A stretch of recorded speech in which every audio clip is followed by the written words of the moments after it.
Although Donald Trump lost the election for his second term, seeing China's rise as a threat to the United States has become a bipartisan consensus in Washington, D.C.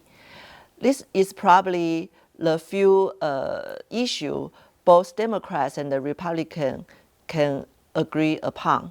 So although nowadays the United States politics has become very divisive, but how to deal with rising China has become a big concern, and both Democrats and the Republicans can agree upon.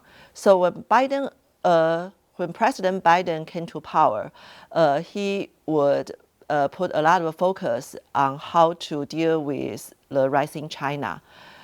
So right after he came to power, just 2 months after his inauguration, he announced a so-called the interim national security strategical guidance.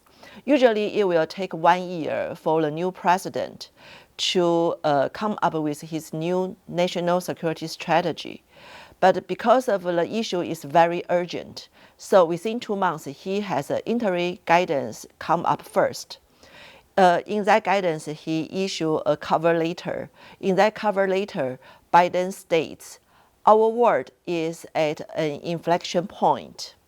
The democracy is faced with unprecedented competition from autocracy, especially from China and Russia." And he continued, he thinks to win the competition, the U.S. must continue its leadership in maintaining free, open, and rule-based international order with domestic reforms, as well as engagement with its allies and partners. So that is Biden administration's strategy. Basically, it is quite a continuity from Trump administration. They see China as their primary strategic competitor in the world, and Biden administration will have a more concrete, substantive policy to carry this strategy out. And in the beginning, they would announce their national security strategy in early 2022.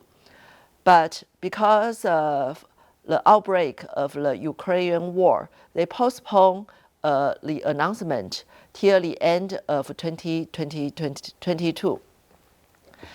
But in the new national security strategy, the spirit and the commitment are basically the same as the interim guidance.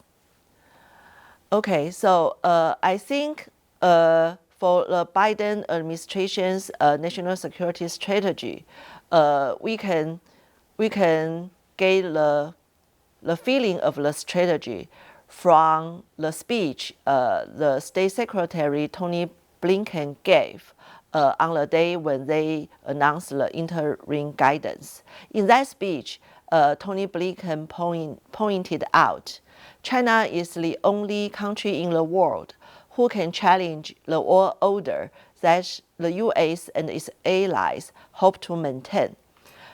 The U.S. relation with China is competitive when it should be, collaborative when it can be, adversarial when it must be.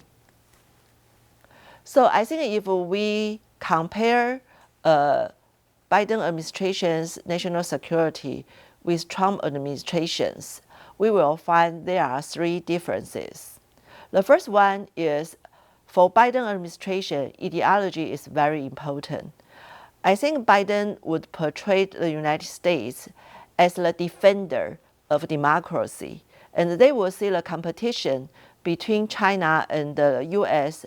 as a competition of 2 models, the model of autocracy and the model of democracy.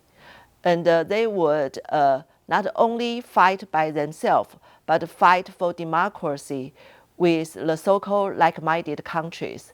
The like-minded countries are generally democracy around the world. So that is the first difference between Biden's strategy and Trump's strategy. And the second difference is we will say Trump administration's strategy is more unilateral or unilateralist. And the Biden administration, they would put emphasis on multilateralism.